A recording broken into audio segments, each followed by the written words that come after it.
Hey everyone, I'm with UFC Featherweight, the fighting Hawaiian, Kamaka. I hope I said your name right. I hope I didn't screw it Yeah, up. Okay. you good, you good. All right, all right. Yeah, sorry, did you just get home from training or what about have you been doing? Um, no, I'm actually in the 2 week quarantine. That's just about like gonna finish up tomorrow. So Okay. we're back.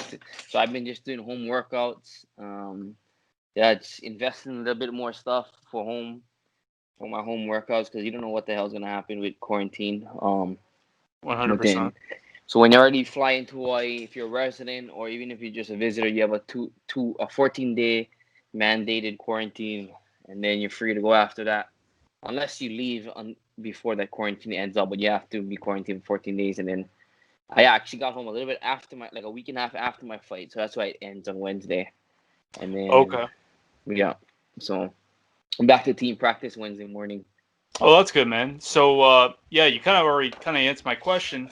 Um, you just kind of fought. So are you like you've had a couple quick turnarounds. I mean, you fought before you fought at UFC 252. You were fighting in LFA, and then you got a short notice fight. Obviously you said that you're gonna be back to training on Wednesday, but are you looking to just strictly train? Or are you hoping to get a fight quicker, like another fight, or what? How are you feeling? Um, I'm looking to fight as soon as I can. I mean, Okay. Um, Tony Kelley already beat me to it. He got a fight booked already. But yeah, I'm looking to fight as soon as I can. I don't if you followed my career. For those that know me, uh, I've had like a bunch of injuries, like major shoulder surgeries Mm-hmm. on one on both sides. Um, yeah, I just had like small injuries that kind of slowed down my career. Um, so like I had like a year layoff. Boom. Then I Mm-hmm. fight one time. Then I have a span of 3 fights. Then I have another year layoff. Um, and the losses are due to me not getting those surgeries, being hard hit, and I can still fight. My shoulder's good. Boom, shoulder gives me a hard time. Then I don't spar for like 6 weeks, and then I fight. It was yeah. So I mean now Right. I'm fully healthy.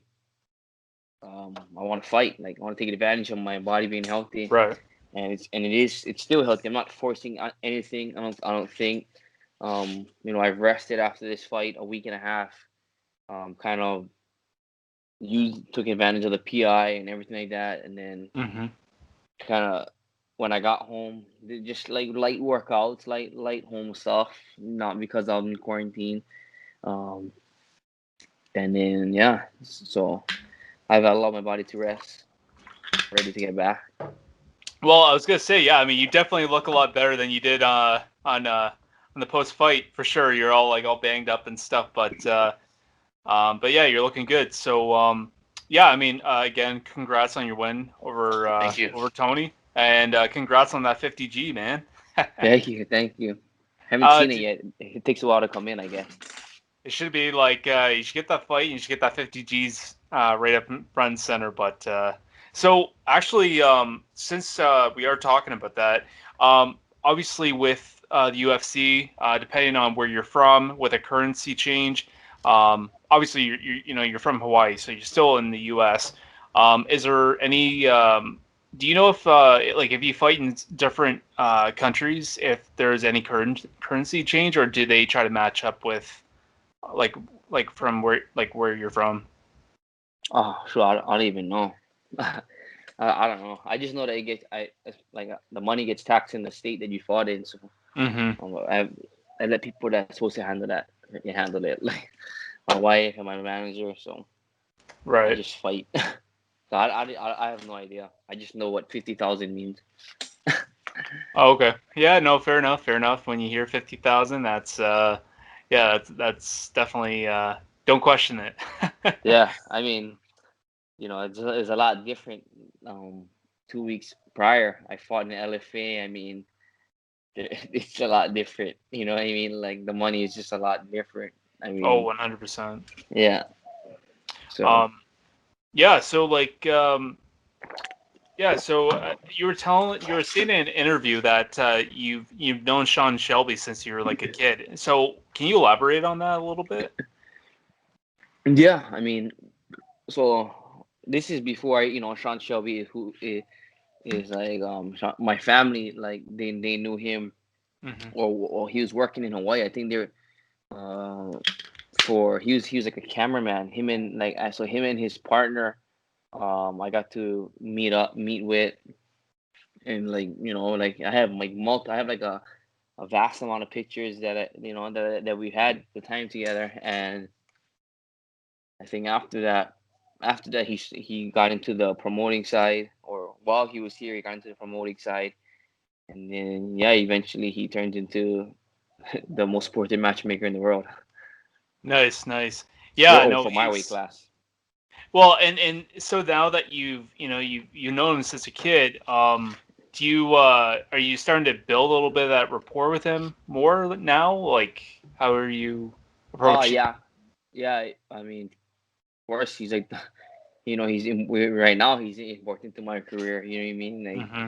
he makes every decision as far as who I'm fighting next. Of And where it course. goes. So yeah, we've been like chatting some small talk back and forth throughout the weeks leading up to the LFA fight, because Vegas was always a plan. Vegas was always a plan before LFA, and then the LFA fight came. And Hmm. then my manager told me about the fight, and I'm like, yeah, we're gonna do that fight. It's gonna help me get to the next to. It's gonna catapult me on why I'm gonna be in Vegas, and then boom, everything just lined up. And I'm not gonna say it lined up to the T, because we made it happen. You still have to fight, you still gotta win, you Yeah. still gotta perform. Then I had to be in Vegas, and then I did like everything as much as I could for me to fight, um for me to jump lines, like so we were planning on that before the LFA fight. I was gonna be in Vegas July 25th, because of the vast amount of fights in that August month. So the plan was just to be there in August, and then Hmm. um from July 25th, a week before the first UFC, which that first UFC August 1st had two 145s signed to the UFC. There was like a whole deal of guys. I don't know what happened. I think Vince Cachero got signed. He fought, and then Johnny Munoz. They both fought 145-pound fights.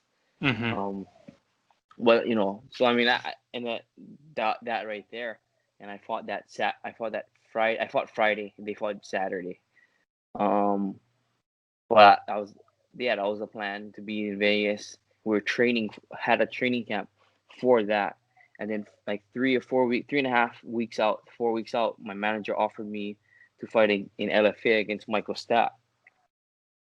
And I'm like, oh yeah, since I'm gonna go, and like the plan is go to Vegas, right? And then, um, but then we'll just veer off. We'll go to LFA. We'll beat this undefeated guy in Hmm. LFA. This guy that's real up and coming. And then boom, I beat him. That just gives me another win, and then it's on Fight Pass. And then I go right to Vegas right after that. And so we do that. We go to Vegas. We didn't get to finish, but we got a good performance. Hmm. And then from there, we go right to Vegas. And then right to Vegas, I help out Joaquin Buckley. I corner him. Just God put me in his path, help him out. And then I still like, I don't know what's gonna happen. So I get out of quarantine like Sunday, and we go right back to work, working out. Not even the craziest workouts either, just kind of like more like that CrossFit style, just but Hmm. like lots of sprints, because the we're not gonna try and roll. I mean, we're not gonna try and spar like the time we're there, because I just fought. So we're just trying to stay Right. ready, keep the lungs burning, Yeah. get used to the air, and but even so, we're not even grappling that much, just because I'm still dinged up. My foot is still like bruised and whatnot from the first fight. And then yeah, and then so we're doing what we can. Me and my brother, um, he's just staying out there with me. And then boom, Tuesday I get the call.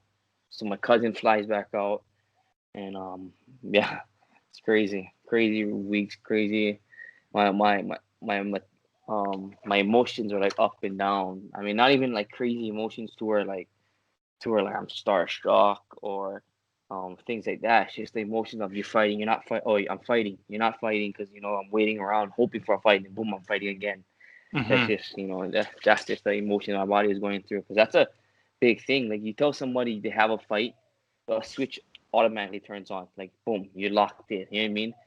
And Right. then you tell somebody you don't have a fight, it's just different emotions. Or like or when I don't have a fight, it's just different emotions. You know what I mean?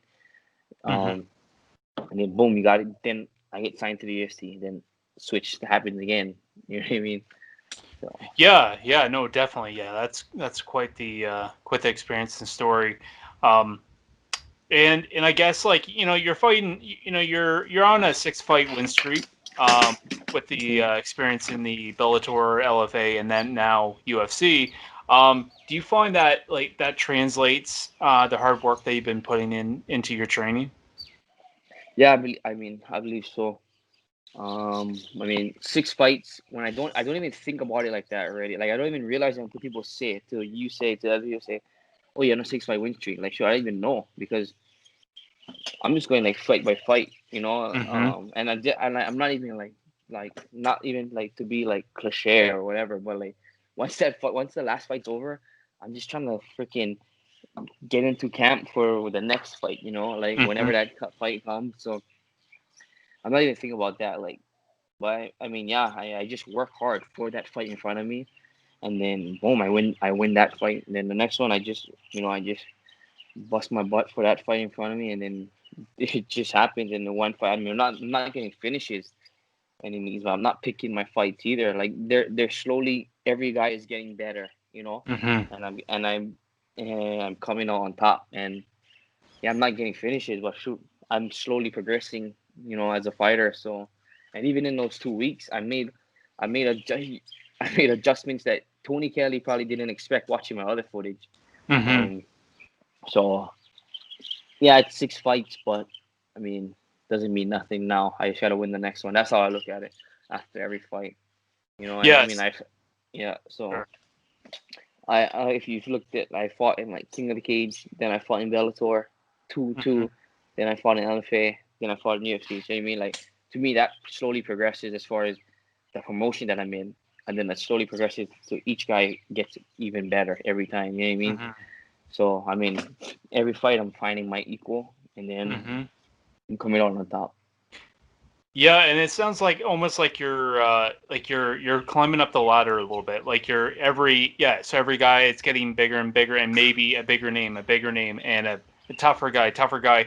And from what I hear you saying, and it almost sounds like the more tougher guys you get, the better you're getting, and the Yeah, more you're progressing as a fighter as well.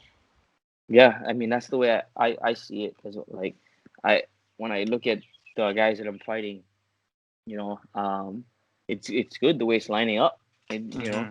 the I fight the guys I'm supposed to fight at that time, and then I'm coming out on top. I mean, I don't have. You look at you go back um to the first fight of my of the win streak. I fought a guy that was 6-4 um in the King of the Cage, and that guy he even fought he's fought like Andre Ewell. He's in the UFC at 135, Mm-hmm. and I just came off of a year layoff from major shoulder surgery. I Mm-hmm. beat him. Wasn't like crazy, but like I clearly beat him. And then the next guy, he gets, stylistically, he matches up a little bit better. Then I beat him. All unanimous decisions. And they're not like split decisions by any like. Everybody clearly thinks that I win the fights. I mean, they're not. I'm not like wiping them out, but I mean, clearly on the scorecards, I'm winning all those fights. So I'm Right. glad. Like, yeah, I'm not getting finishes, but I'm learning about myself in every fight. That's the main Right. thing. So it doesn't sound like the not getting finishes bothers you. It's more you're learning as a learning curve. How do you look at it? Nah, it bothers me like a little. Like I'm not getting finishes, but when I look at the bright side, like I'm not fighting cans. Like I'm fighting the guy I'm Right. supposed to fight at that time, Mm-hmm. and I feel like the finishes are gonna come because I'm getting better. You know what I mean? Yeah, and I mean, if you look at some fighters, I mean, some people I find that you look at some fighters' progression. Some of them they don't get a finish for a while, and then out of nowhere they just start. They look like it's like holy shit. What happened to this guy? So I Yeah. think I think your time's going to come, and then you said that like your time's coming, and I think it was in the your post fight interview a couple weeks ago. You said something about your time, and now is my time or something. It was Yeah. something similar to that, yeah. Yeah. Part of it was me going up in weight to 130, 145, and 135. I was killing myself to make that weight. I made that weight until I was a senior in high school. Um, Hmm. so and I got way bigger. You know what I mean? And I started making the weight get harder and harder every time. I balloon up after every time I make 135. Um, so it's taking a toll. I think that was due to and the weight cut was causing my injuries. I was Hmm. getting my practices were labored. The way I was training was different. Oh, Um, 100%. so yeah, and the way I could fight, I mean, you couldn't of course, I'm gonna fight certain ways because I never was able to train hard, like super hard. And Hmm. yeah, I was training to cut weight, not training to get better. And then if you just see the last two fights itself, you can't study old footage of me because I've never I've never been able to train the way I've been because of the weight. Yeah, and it's interesting you bring up the whole thing about the weight cutting and how you said like training for your weight cut, not so much for your fight. And it's interesting you bring that up because if you look at some guys that have to cut so much weight, it appears that they more focus on making sure they make that weight for fight day, or for the weigh-ins versus actually getting prepared for the fight. I mean, obviously they want to prepare for that fight, but if you look at guys like Darren Till, you look at him and you look how stressed he is to make that 170. Um, but you look at him in 185 and he looks so comfortable. And I think when you're cutting that kind of weight, you're definitely hurting yourself. I mean, it's not just injuries, but it's just your performance in general, your chin, everything. So yeah, it's good that you're not cutting the weight that you are before. Um, and so fighting at featherweight, so you feel good, like you're not like that's where you're gonna stay. You're not gonna go up Yeah, anymore. I believe so. I believe so. 130. I'm 45 is where I'm staying. Mm-hmm. Unless you come with like, unless they come with like crazy money when the time is like when that time comes. But like even that, I don't even know because I know like that performance is not gonna be as good. Um, well, yeah, 135. I mean, 145 is perfect. I mean, I still cut weight. I cut like maybe only like 7 less pounds for Mm-hmm. 135. I mean, 145, but that makes a 7 less pounds. I'm not tapping into like muscle. You know what I mean? I'm not tapping Mm-hmm. into like uh my stress levels is not going crazy. You know what I mean? So Mm-hmm. I mean that's those 7 pound like 7 to 10 pounds. Yeah, that'll make a difference. I mean, and I balloon up. Like I get heavier after my 135-pound fights than I do for 45. It's Right. crazy. The PI said, the guys at the PI, they said that's crazy. It's crazy thought, but it's actually a tendency that they see. Guys are way more healthier when they fight. They don't balloon up further when they fight at 145. I mean, when they fight at a heavier weight class. Oh, for sure. And yeah, and you can definitely see the difference. Um, Actually, first thing before I get any further, I gotta ask. I've seen the tattoo they got on your, I think it's your right arm. Yeah, what kind of tattoo is that? It's pretty sweet. Oh, it's a Polynesian tribal. Yeah, like I noticed a lot of guys from like New Zealand, Hawaii, and have the same kind of pattern going on. So like, what's that represent? Like, what does that represent?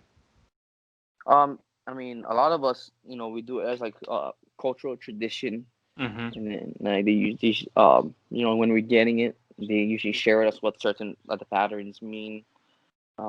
So yeah, it's just like Polynesian patterns, and then Mm-hmm. to certain and usually they tell us like what certain patterns mean depending on what like where we on our family history, and stuff like that, and our cultural history. I mean, there might be, there is gonna look a little bit different as I'm talking about theirs, like New Zealand and New Zealand guys, Samoan, Hmm. Hawaiian, the Haitian, their patterns might be look a little bit different because tending to their culture. But yeah, I mean the Polynesian culture is yeah, it's just part of the Polynesian culture.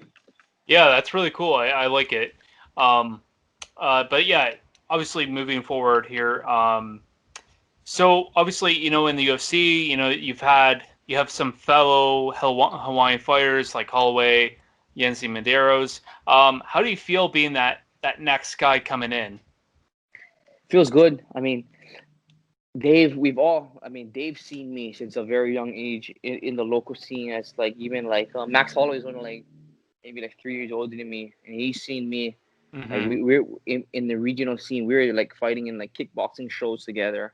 Hmm. Um, that and then so we just had different paths. So I mean, they've all texted me, how proud they were of me and like how happy they were for me. So I mean, I Hmm. like it. I mean, it's cool, especially during this year. 2020 is it's an odd year. I don't want to say it's a rough year because I mean, life is always rough, but then it's just a weird year, and Yes. I've made the most of it, and I'm gonna continue to make the most of it. But yeah, I'm just happy like time is now, and I mean, I'm glad that I am the next guy, and it to me it's my like my life is coming together, my career is coming together. Yeah, definitely. Like it sounds like everything's just finally coming full circle. Everything's just working the way it's always supposed to, I guess. Yeah, finally, like I mean, I'm the main thing is I'm finally past injuries. Mm. You can't do much injured, and I'm finally past the injuries. And I'm going to practice like clear head, not thinking about. I'm not trying to practice with like freaking major injuries. I'm trying to like break through and fight. Those two fights that I lost, it was probably like I'm not even like nothing against those guys, but as far as like skill level, those guys were like the least skilled and the then out of all the guys that I've fought. Hmm. So it's like I shouldn't have. I shouldn't have lost those fights. One, I lost because of an injury where I grabbed my shoulder and like it came out. And the other one, like Yeah. yeah, I fought like 8 months or whatever time it was later.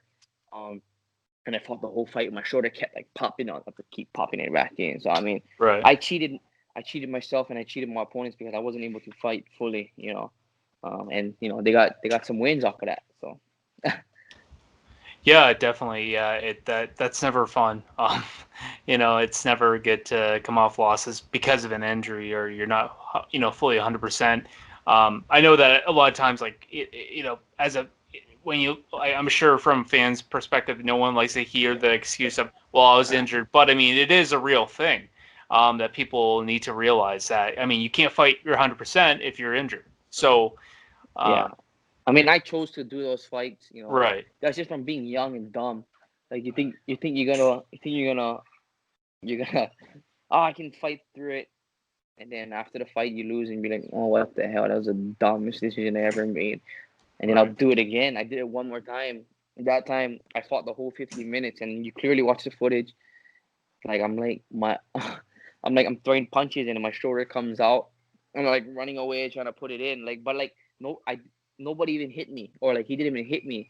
I threw like a hook, and then my shoulder comes out. Like grab my shoulder. I'm like trying to run away and put it back in. So yeah, I mean, I cheated myself. Like I felt so dumb because I'm like 2-0, 2-0, and then end up 2-2 out of nowhere. And that I needed those losses. That kind of changed my mindset as for one to not cheat myself. I got my surgery at one of my surgeries after that. Then I went on a then I went on a 3-fight win streak. Then after that, but that changed my mindset. Like once I'm hurt, I gotta figure it out. I gotta tend to those injuries. So I went on a 3-fight win streak. Then I win. So that's two King of the Cage and one Bellator. Then I fight. Then that Bellator fight, my other shoulder gave me a rough time. I checked it out. Had to get another surgery. It was out in a whole another year. Then I fought Bellator again. That's 4 fights, and then we're here now with 3 fights. So But that's it's good. 6 fights. Yeah, but it's good to see that you're fully healthy and you're talking about you want to get a fight whenever possible. So I guess the real question is, who would you like to fight next, or anyone that they give you? Do you have any preferences? I don't really have any preferences. I mean, shoot, like, I'm a new guy. You know what I mean? So but I do want the long road. I just give me the next guy. You know, I want to make Mm-hmm. this. I want to earn my way fully. I mean, you asked me in a couple of fights, and maybe I might give you a name, but I feel like I just take whoever they give me after like these first couple of fights, and then Mm-hmm. after a while, because I don't know. I like 2 weeks ago. I mean, not 2 weeks ago. 3 weeks, 3.5 weeks ago, I wasn't even in the UFC. I mean, I'm waiting around. And Mm-hmm. then boom, I'm in the UFC, and then I beat this guy fight of the night. Then it's just things just gonna change from there, right? They want you to fight another probably somebody else that's pretty tough too. So it's like shoot, everybody's tough now. So I just want to fight the next guy, and then after I win about 2, 3 more, then I can have like a better look at the the landscape of the division and whatnot. So I'm just trying to fight the next guy, Mm-hmm. whoever that is. I mean, I They're don't even know they're like everybody in my division yet. well, whoever it is, they're gonna have a long night, right? Yeah, I mean, that's the plan. I'm make it long, make it entertaining, and yeah, hopefully I get a performance of the night. If not, I'll take the fight of the night again. All right, fair enough, fair enough. I just want your predictions for a couple fights. I don't know how much. I don't know how much of like as a fan you watch other fighters fight. I But watch obviously fights every time. every time. Okay, so in the UFC featherweight division, you got a couple big fights coming up. You got the Korean Zombie, Brian Ortega. What? Any predictions for that fight? It's kind of hard to say because Korean Zombie, he has great performances and he has dog fights, but he's been so inactive. You know what I mean? And at Mm-hmm. the same time, like Brian Ortega's coming off of a rough, I mean, not yeah, coming off of a tough fight, a loss, his first loss. But that's been a while too. You know what I mean? So Yeah. I don't know. It's, I guess I'm gonna lean towards Korean Zombie because he's he's faced a little bit more as far as adversity, meaning in his fights. I mean, Brian Ortega's fought tough guy. He's beaten a lot of good guys, but as far as being put in trouble, Brian Ortega's been only that in one fight. You know what I mean? Like so. Mm-hmm. I mean, you learn about yourself the more you face that. So I don't know. I mean, I'm Absolutely. gonna lean towards Korean Zombie. Okay. And the other one, I think it's Zabit, Megan Shepnapov, and Yair Rodriguez. Thoughts on that one?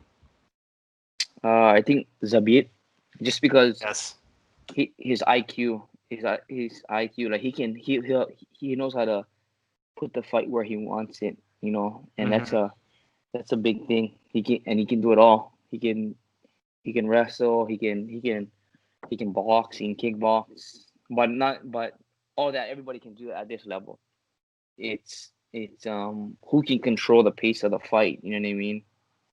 Um, and I think as far as ways to fight, I think was Yair. He it only goes like super fast. You know what I mean? Or a faster pace. Where if it's a bit slows the pace of the fight down, he'll start to picking them apart. He can win rounds. Hmm.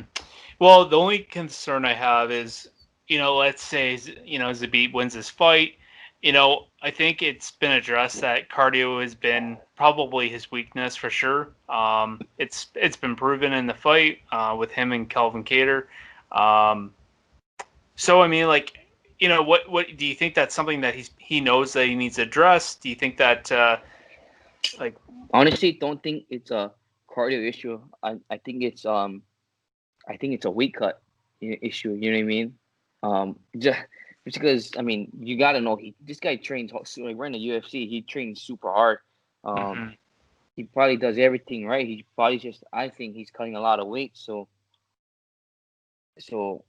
Yeah, he's probably his training is tailored more to cutting weight, or at least when you look at it from an outside perspective. But as an athlete, he probably he's training hard. He's doing all the sessions, but when it comes like those to those last 3 weeks, like he he's probably draining himself. Um, Yeah, yeah, and I don't know. I'm looking forward to that fight. I think everybody is because you got Yair who throws the craziest shit I've ever seen. I mean, knocked out Korean Zombie with probably one of the craziest knockouts I've ever seen. And they got Zabit who is same kind of idea, just crazy, throws the craziest shit. So I'm looking forward to that fight. But but yeah, no, but like I mean, I think it is a cardio issue, but it's because of the weight cut. I feel that's the issue. right, To go into better words, because I mean, phew, you got it. Like, of course, he's training super hard. You know what I mean? But I right. think like the weight cut is taking a toll. The reason why he can't fight, those extra 2 rounds. You know what I mean? That's what scares him. Because at the 135 for me, it was like I would never be able to fight the way I'm fighting now, Hmm. and not because I didn't train that way. Or even so, I couldn't train that. I couldn't train like as hard. I mean, my mentality of fighting was there, like the same way, but Hmm. like just be able to produce that every day, and make that muscle memory with everything. It wasn't possible. Like 135, I would have a much harder time holding guys down at 135 than I do at 145, even taking them down, just Hmm. because my body is so weak. You know what I mean? Right. Yeah, I mean, weight cutting just does so much to you. I mean, personally, I'm not a fighter. I've never done the weight cut or et cetera, et cetera. But I've seen it. Like I've seen videos of these guys cutting the weight, and I can visualize, I could understand how hard it could be. And yeah, it Yeah. definitely takes a toll on you. Like I've heard so much commentary about, people going into fights or fighters going into fights, and the commentators are saying one of the first things I ever hear them say is, "Let's see how this guy or this girl is gonna do now that they drop down to whatever weight that they do." It's the first thing they ever say. So it's interesting that you brought that up for sure. The only way I would fight at 135 again is if my training camp was the same. I could train the same that I do at 145. And Hmm. anytime soon, I don't think it's gonna happen. Just because I mean, I've seen the way I train 145 every day, and I've seen the way I train 135 every day. And Hmm. training camps at 135 scare me because I'm always jumping on the scale, making sure. I had to do extra the last 3 weeks just to keep my weight down and drink a little bit more. It's weird how the way your body works when you have to drop up more weight. Hmm. So I think that's what the problem is with Zabi. It's not that it's cardio, because it's just probably those last the time, like that last part of camp.